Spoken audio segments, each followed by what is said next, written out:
মৌলিক সংস্কার হতে হবে এবং এই খুনি গুমি টাকা পাচারকারীদের বিচার হতে হবে। এরপর জাতীয় নির্বাচনের একটা লেভেল প্লেইং ফিল্ড তৈরি করতে হবে। অন্তর্বর্তীকালীন সরকারের প্রধান ডক্টর ইউনূস সাহেব, তিনি কিন্তু আমরা বাংলাদেশের মানুষের কাছে কমিটমেন্ট করেছিল। কি কমিটমেন্ট করেছে? তার তিনটা কাজ: সংস্কার, দৃশ্যমান বিচার, এরপরে জাতীয় নির্বাচনের ব্যবস্থা। কিন্তু আমরা দেখেছি সংস্কার এবং বিচার দৃশ্যমান হওয়ার আগেই তিনি জাতীয় নির্বাচনের ঘোষণা করেছেন।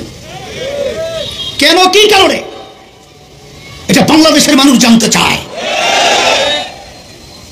আজকে বিচার এবং দৃশ্যমান বিচার এবং মৌলিক সংস্কার চায় না কারা?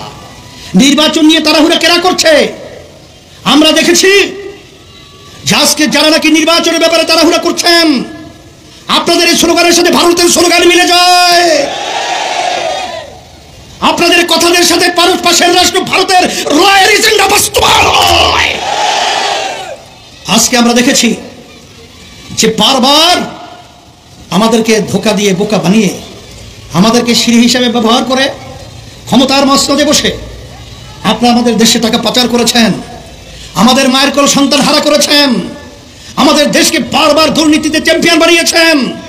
এবার বাংলাদেশের মানুষ এখন আর ঘুমিয়ে নেই, এখন আমরা সজাগ হয়েছি।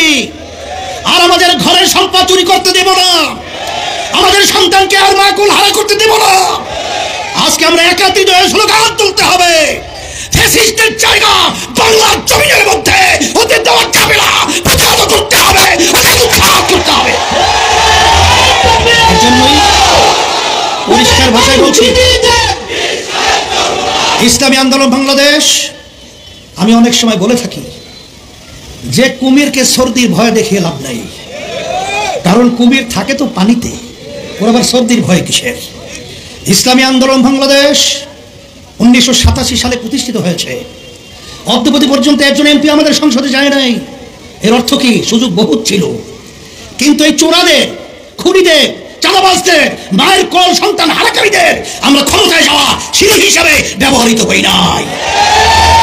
এই জন্য আমার ভাইদেরকে বলবো, পর্দালে মা বোনরা যারা শুনছেন, সুযোগ এসেছে।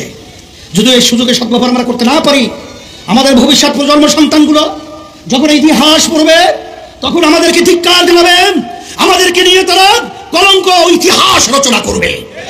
এই জন্য আমরা